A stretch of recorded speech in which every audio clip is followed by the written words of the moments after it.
Well, everyone, this just happened. A $7 Uniden WX500 from the thrift store. This isn't even the one that I usually go to. This is one I haven't been to in some time, and they actually remodeled. I thought I'd gone into the wrong store for a minute there.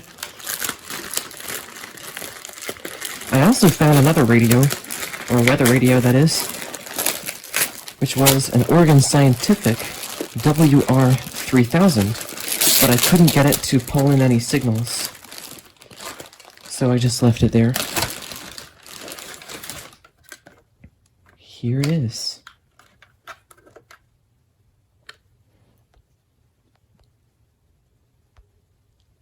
This thing is in very slightly dusty, but very, very good condition. That is one short antenna. No external jack. Here's volume. Let's wish it good luck in service. I know these guys usually have totally spoiled decoders. So hopefully this one... Oh no, leak a cell. Hopefully this one will at least work with the tuner. I don't know if those usually go out on these things. As usual, the 9-volt Duracell or Leak-A-Cell is not leaking. And it doesn't even expire until about 4 years from now. But I took it out anyway. And... alright, good. Sometimes the foam from battery compartments on Uniden products will degrade with time. It felt a little dusty in there, so I just wanted to make sure that wasn't happening with that. And then look, it has... I guess this must be the original manual, or a scan of the manual, maybe? Huh. Oh, here's... This is an original paper, I can tell. It's pretty dusty. It is the reference guide. I guess this is... Oh yeah, it is. That's interesting. So this is basically a reprinted version of the same exact thing that this is.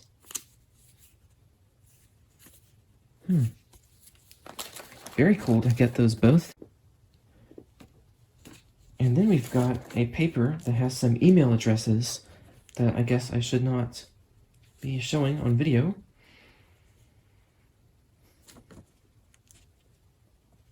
Let's see, it says, subject, Georgia Weather Radio, same codes. Body. Here is the link to the same codes, the 6-digit numbers starting with 0 under the column same number, for the weather radio. The counties immediately surrounding us that you would definitely want to program in your radio are Clayton, Cobb, Fulton, Forsyth, Cherokee, DeKalb, and Gwinnett. One of those is my county, actually. Then below that it says, don't forget to put a square 9-volt battery in for backup in case you lose power. It has a smiley emoticon. And then there is a web address, which looks like just an IP address. And it's got a date of February 14, 2003.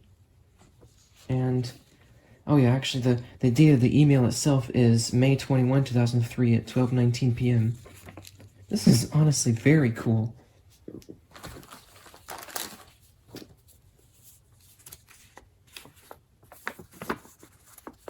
Well, it's a great thing that I have this so that I can check out any confusing features. Let's just see testing the weather radio. Oh, that's just talking about the weekly test.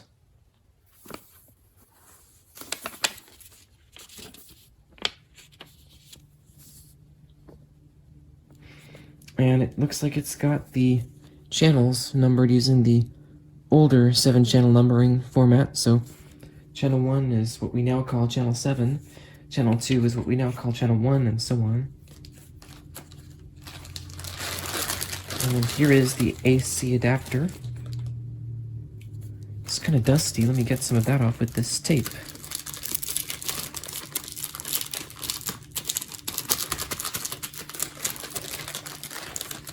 Whoops, just snagged the antenna with the tape.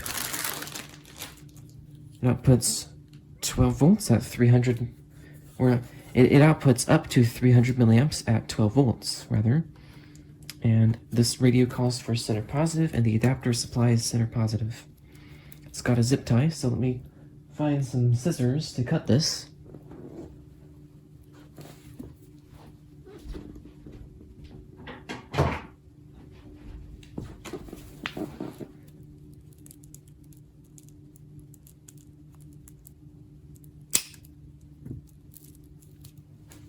And let's plug this in.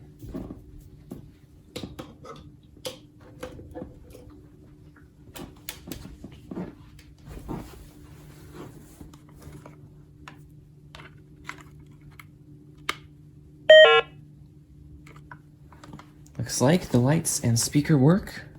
If I can stop nudging this tripod, then let's see if we can get reception on it. I want to make sure it's not going to blast me. Might not be on. Let's see. There it is. Is for North and Central Georgia. Yes. For this afternoon and tonight, record or near record breaking warmth for early April. That sounds like my main station. With daytime high temperatures approaching 90 degrees. It's all the way And up. now the extended It's outlook. quite loud and very clear too, especially for a radio with this tiny of an antenna. And it doesn't have an external jack, which is annoying. But it looks like a nice little radio, honestly. It's very solid, like most Uniden products are. It's pretty compact. Tornado also cannot be ruled out. A flood watch will be in effect from Sunday morning. That's a weird interference sound.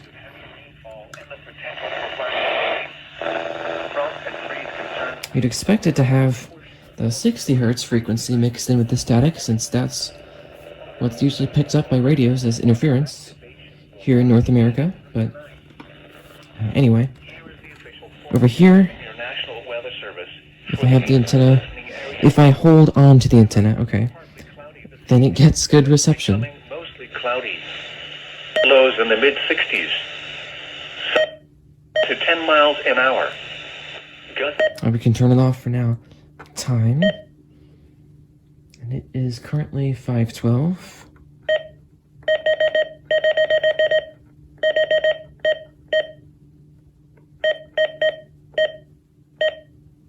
Light. Let's see if there's a way to turn off those button beeps. Might be one in the menu. Okay, light. Save. Off. Const high. Const low. Huh. I don't see any difference. Maybe if I leave it alone for a minute, it'll go to low.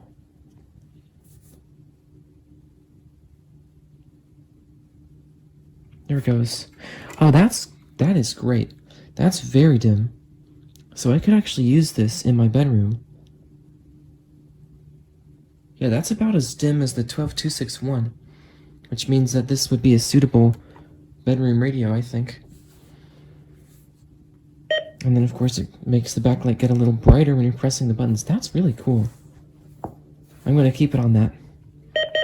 Alert type, voice, tone, and it also has a display option. That's good. Here's the icon for voice. I don't know why, but seems like 2000s weather radio manufacturers would always put an icon of a nose and mouth talking. It seems like, in some cases, like on the WR100 from Midland, that icon is pretty abstract, and I can see how it'd be confusing in some cases. But anyway. Same set. Let's just make sure it is in multiple mode. And let's see, the county that's programmed in the single spot, since I already talked about these counties, that county would be Fulton.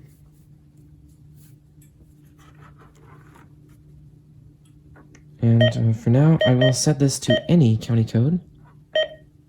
Channel is channel 7. Oh no, that is the modern channel 6. So yes, that is WXJ53 that we're receiving on it. It was partly sunny and 84. Wind southwest at 12.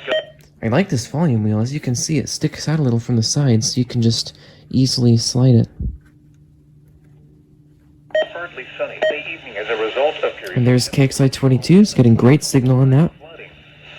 Frost and freeze concerns may develop across.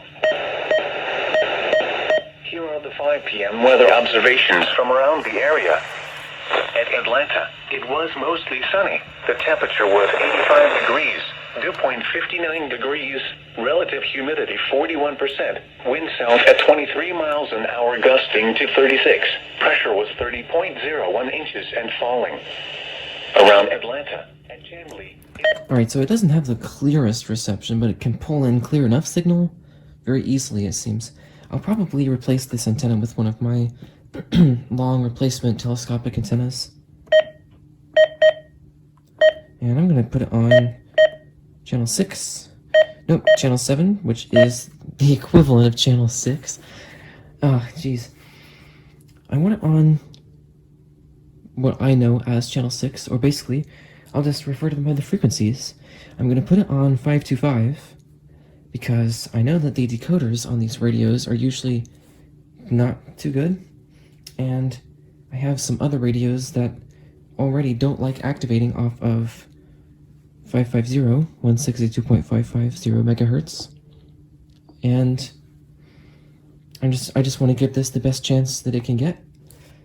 Of course, there's no way to make sure that it actually works, or whether it works or not, until the weekly test comes in, and that will be in, I think, 4 days, a little less than that.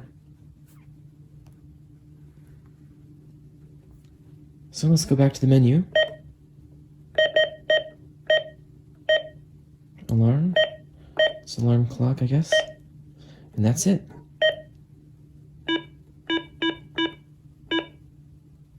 I wonder if I were to press and hold a button.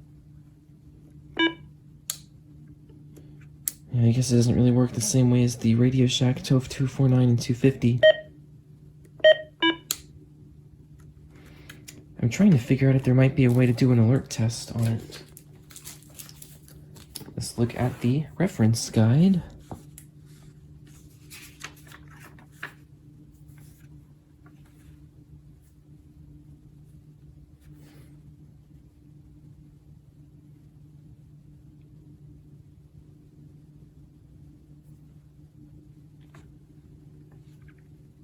Yeah, I'm not really seeing it. The closest that I can see would be pages 20 to 24. And I already just went there at the beginning of this video.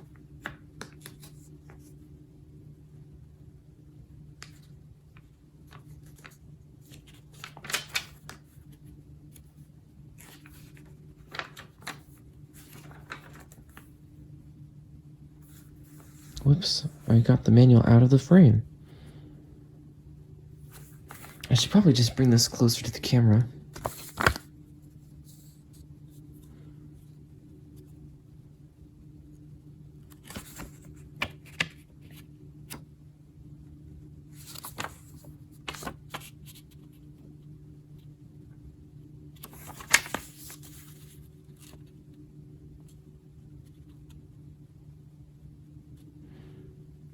So this table says that the alerts do not have their actual severity level displayed on the screen. Instead, I guess it would just be with these lights.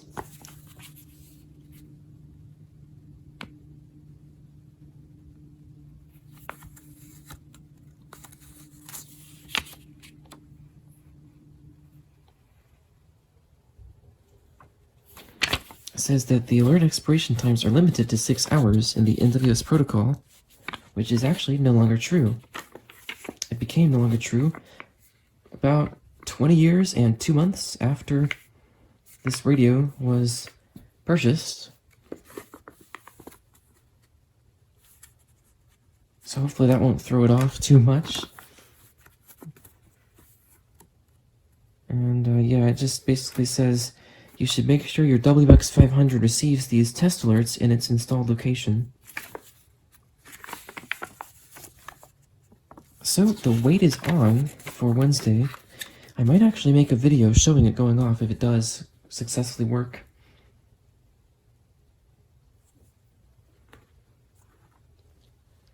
So anyway, there it is.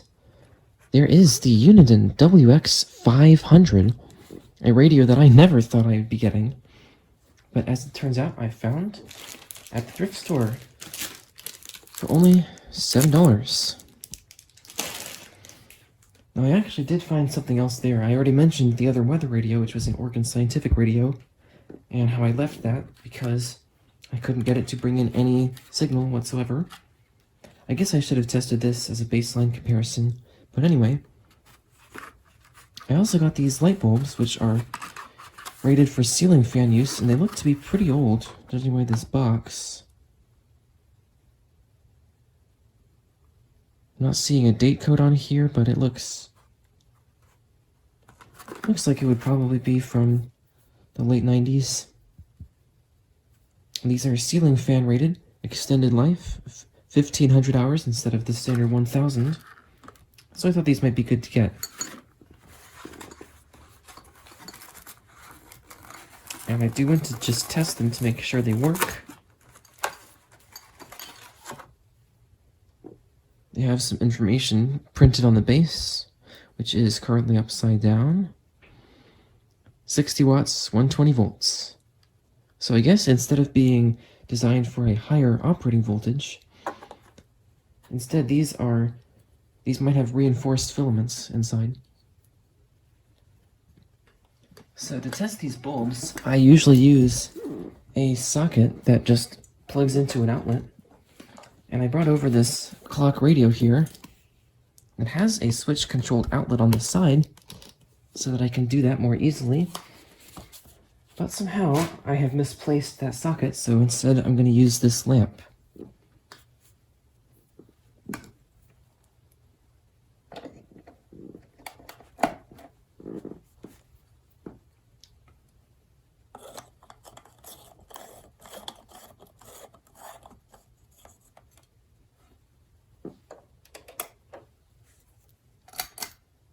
Alright, it works.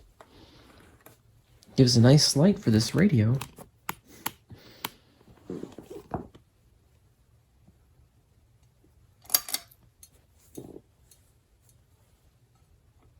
It's pretty hot.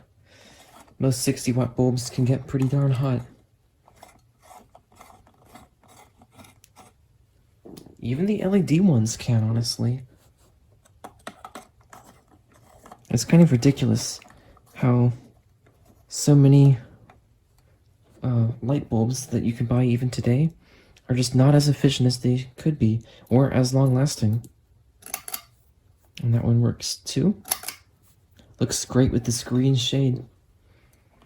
I really like incandescent light quality. It's just so natural and pure, and in fact that's what I'm using to record this video for the overhead lights. But I don't use those all the time.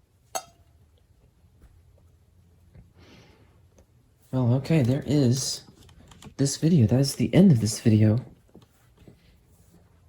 So thank you for watching. Here we are the next morning. Just got a tornado watch on this thing. It actually works. I can't believe this. So up next, you'll hear a recording that my audio-only recorder got, followed by a video that I got well after the beginning of the tornado watch with the sirens and everything, but you can still see it during the watch, or the initial issuance of the watch.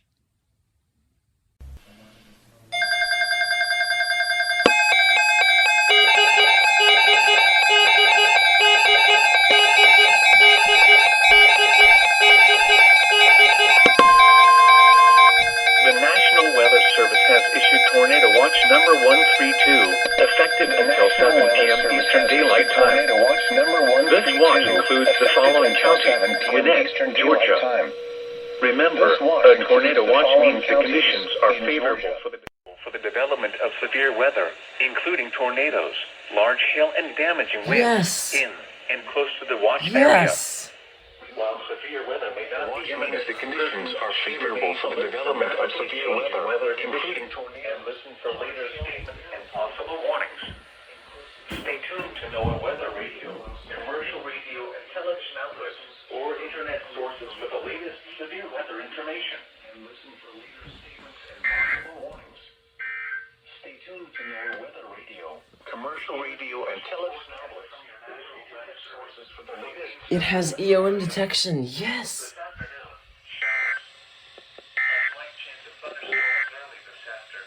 Here is the hazardous weather